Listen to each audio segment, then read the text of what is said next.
What's up guys, it's me lukemick and this is my review for Sin City: A Dame to Kill For.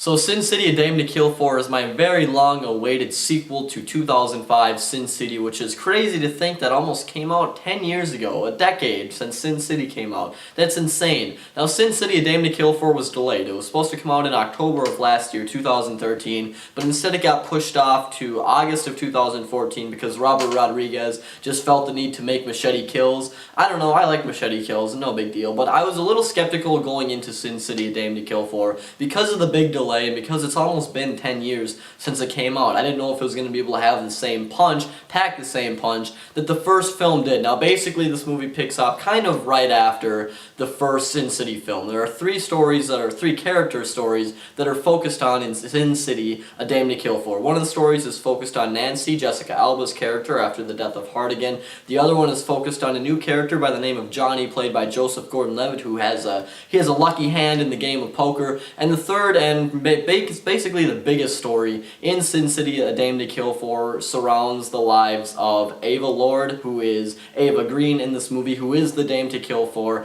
and of course Dwight, who is now played by Josh Brolin and no longer Clive Owen. So, first thing I'm going to say about this movie is that visually striking. This movie looks amazing, just like the first one did. They got it just right once again. The green screen effects look really cool, and the music too, the bass lines and everything. The music really hit the spot this time around, just like it did in the first movie, and that's basically what they did best, is getting that same visual style and making the movie look really cool. Also, the fight scenes are entertaining. They're ridiculous and over the top, and they're really fun to watch. They're really violent. Sometimes you see heads get chopped off. They're really entertaining fight scenes and action scenes, and that's another great thing about this movie. Now, what I didn't like so much was that the stories this time around really, to me, just weren't as interesting, and the one that I have the biggest problem with is Nancy's story. Now, I love Jessica Alba, I like her as an actress, and I liked her character a lot in the first Sin City film, but in this one, she's still mourning over Hardigan, Bruce Willis's death, and the story actually that surrounds Nancy, I think was written by Robert Rodriguez.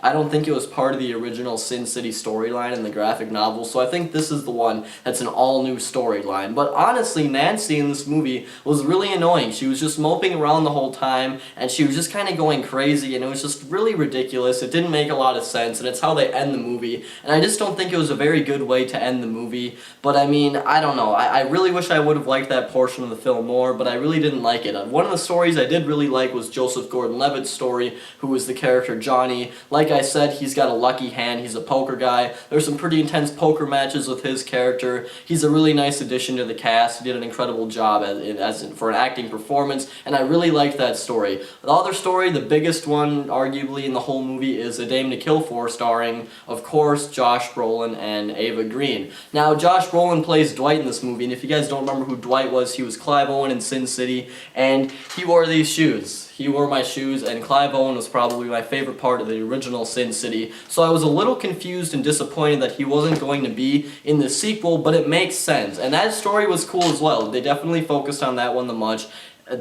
and there was just a lot of depth to that story, and there were a lot of different things going on. A lot of the characters made little appearances in it, and it was probably the most entertaining one on screen. But the spoiler alert now, there's a big spoiler alert coming, so if you guys haven't seen the movie, then turn the volume down, and when I clap like this, you guys can come back, okay? So basically in this movie, Josh Brolin's character of Dwight goes through facial reconstruction surgery towards the end of the movie. He gets beat up pretty bad, and yeah, he has to fix his face. And basically, this part of the movie, A Dame to Kill For, is kind of like a prequel to Sin City.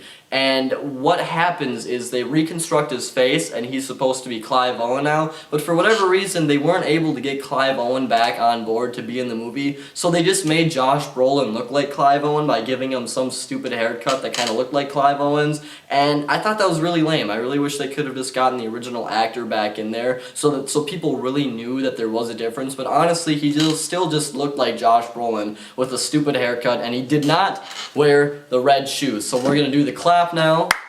You guys can be listening again because the spoiler alert is gone. So basically, I guess that's my review for the movie. It wasn't as good as the first Sin City. It was kind of disappointing. The stories just really weren't as interesting. One of them I thought was really bad, but the movie looks really good. It's got good performances, and it's entertaining to watch. I will say that the movie did feel really long, but I really didn't care because I got so immersed in the atmosphere and in the setting. I love the setting of Sin City, so the length of the movie really didn't make me mad or anything because I enjoyed watching, and it's just that none of it was as interesting or as enjoyable, you could say, as the first Sin City film. I may be drawing too many comparisons from that movie, but whatever. I'm going to give it 2.5 out of 5 stars to you guys. This is lukemick signing off. Please subscribe, and I will talk to all of you guys later.